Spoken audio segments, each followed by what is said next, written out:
Hello again, and from me, Ian Cottier, it's the usual very warm welcome to Time for Brass, Max Radio's programme specially intended for listeners who enjoy the sound of a brass band. For the past several weeks I've been leading you on a musical tour of the British Islands, and more recently by visiting bands in Scandinavia and continental Europe. Time for a change perhaps, so tonight it's the turn of the Salvation Army. Of course, individual programmes contain Salvation Army tracks, but tonight it's a whole programme with a variety of tracks to make you reflect, admire and perhaps smile. So, off we go with a fine march by Kenneth Downey called The Joybringers.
The Joybringer.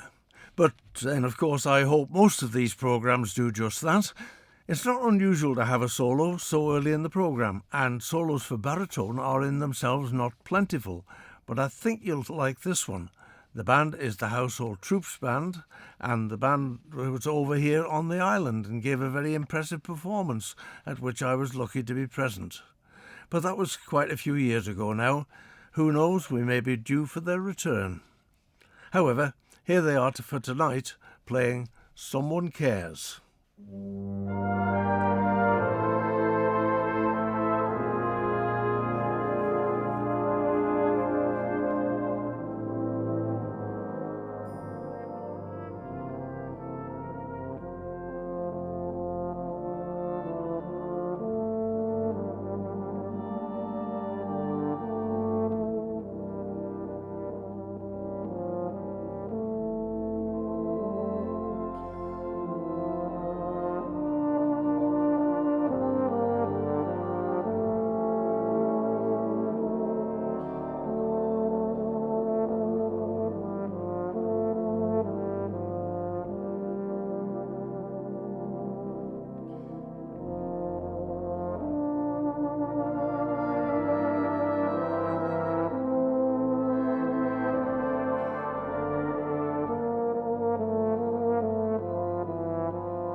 Someone Cares, the household troops band of the Salvation Army.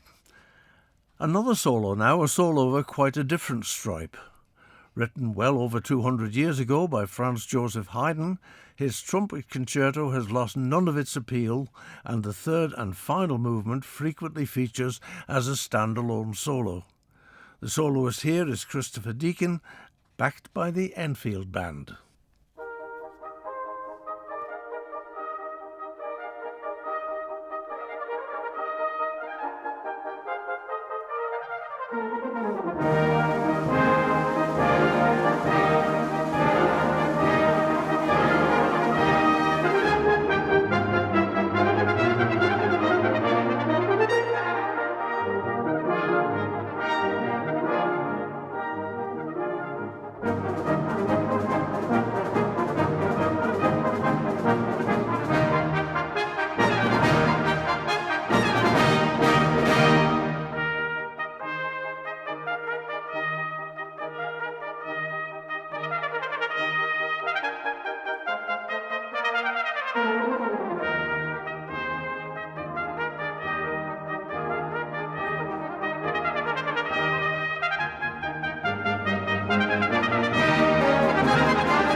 The Enfield Band.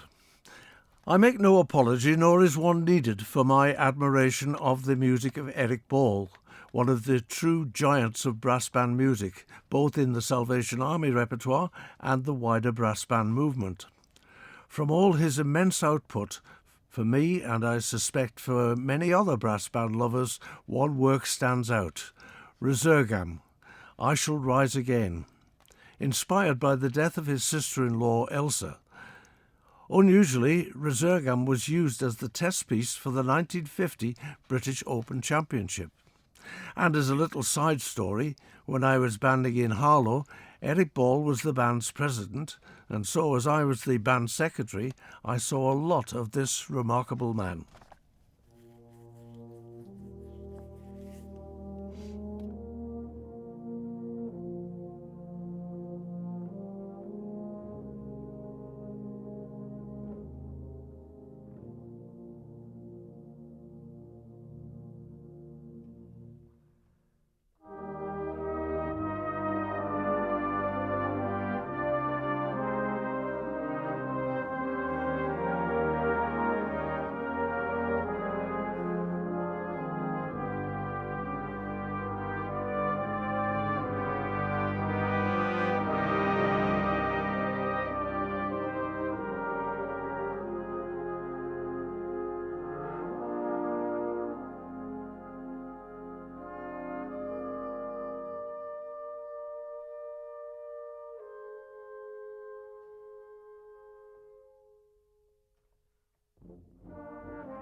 Resurgam.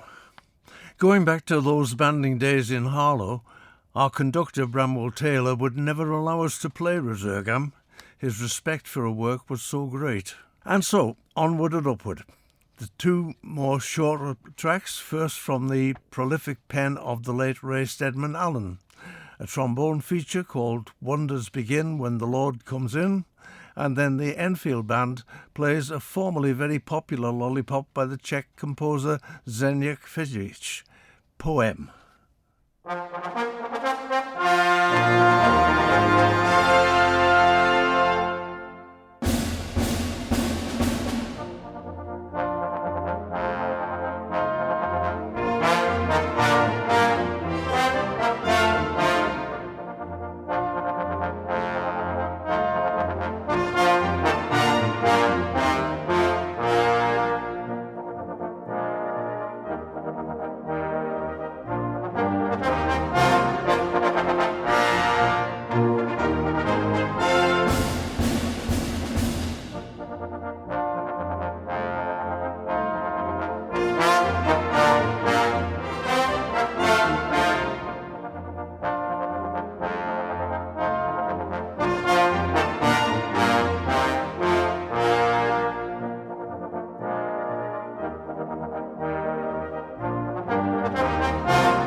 poem. As I first introduced tonight's programme, one of my promises was that it would contain something that might make you smile. Well, here goes. We all know the story of Joshua breaking down the walls of Jericho, with the Lord's help, of course, but William Himes, formerly director of the Chicago Staff Band, puts a slightly different, very chuckle-worthy spin on it. With the help of the Household Troops Band, and then the arrangements of Stephen Roberts are always a treat, and the New York Staff Band's rendition of his euphonium solo, Carrickfergus, makes just that point.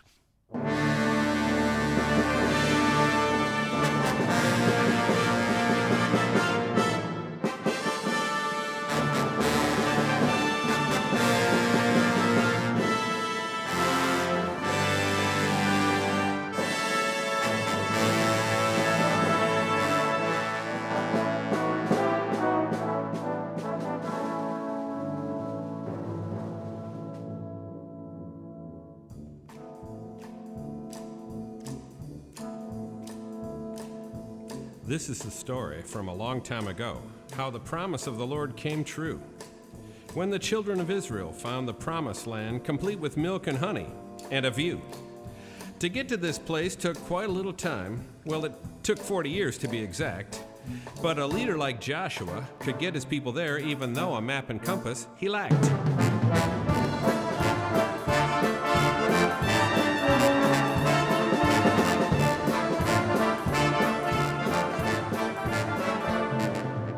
The day finally came. The moment arrived when the River Jordan was in view. Joshua and company were on the east side in a quandary as to what to do. You see, across the water, just down the road, was the promised land, we know. But there was a little problem, a tiny obstacle. It was a city called Jericho.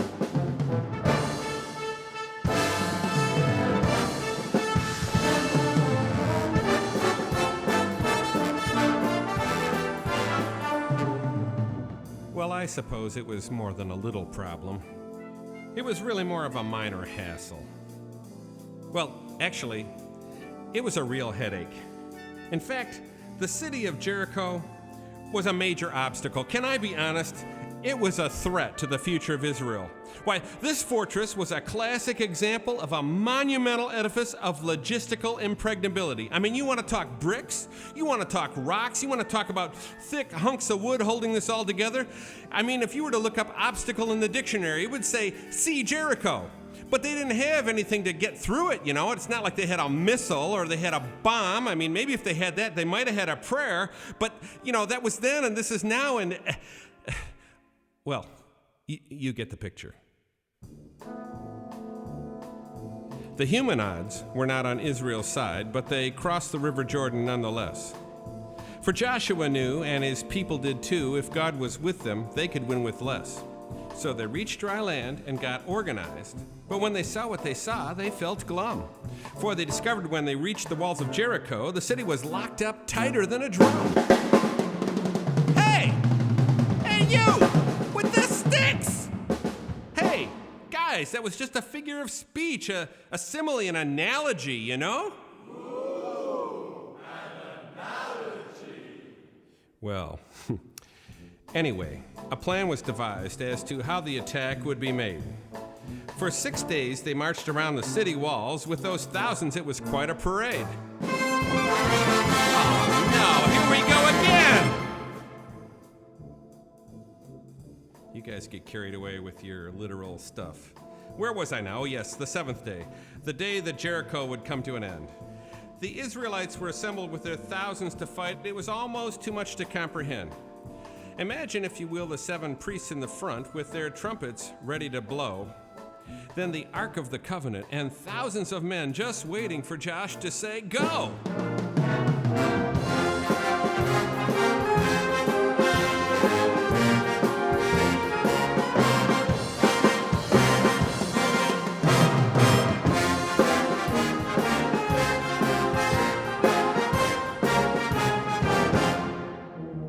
But this day's parade had a different twist, so that no one from the city would escape.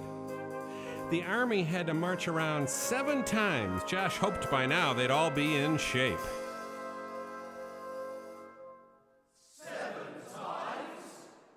That's right, 7 times.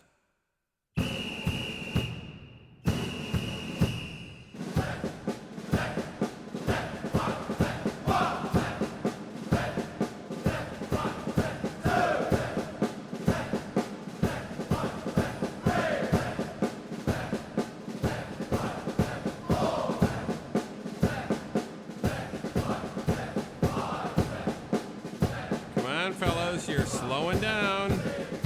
Push ahead, you can do it.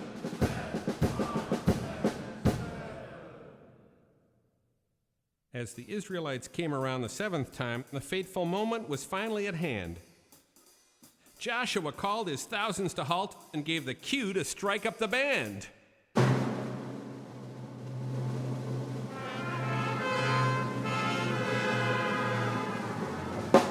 Ooh, that needs some practice.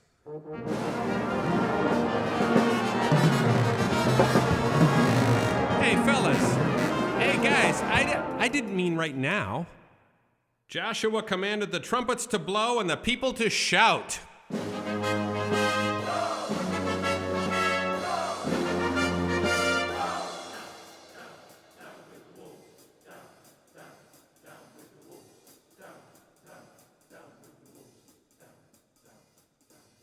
Now, by this time, some strange things were happening.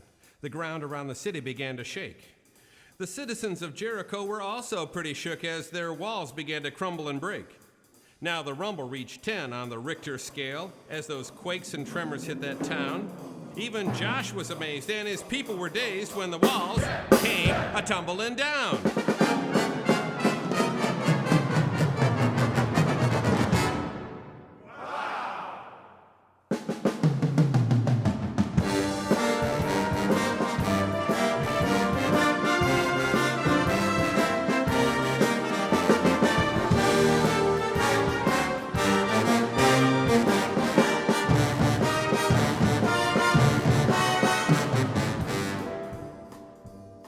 Well, as I said before, this saga is more than just a story from a long time ago, for it teaches us that God keeps his promises, as anyone who reads his book will know.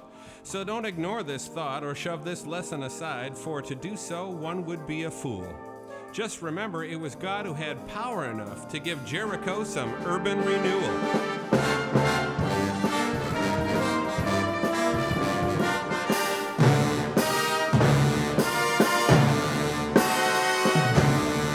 Hit it, guys!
And so, as the clock ticks remorselessly up towards 10 o'clock, there's just time for 2 or 3 more tracks. First, Peter Graham's arrangement of Any Dream Will Do, from Andrew Lloyd Webber's very entertaining take on how the Israelites came to be in Egypt, Joseph and the Amazing Technicolor Dreamcoat. And we opened with Kenneth Downey's March the Joybringer, and indeed I hope the past hour has brought you joy, whatever your musical tastes may be.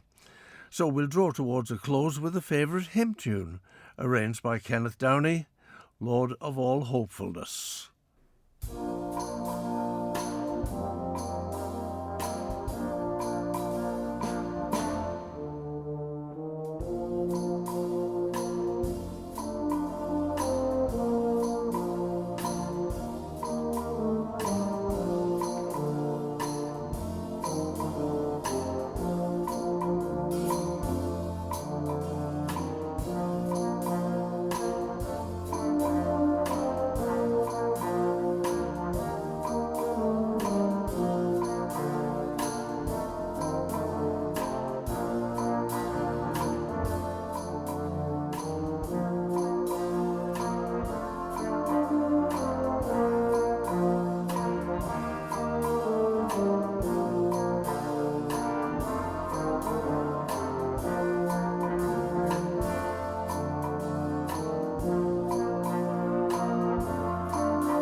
Lord of all hopefulness. Well, what better way now to end tonight's show than with what must be one of the most popular of Salvation Army marches, Eric Ball's Star Lake. Good night.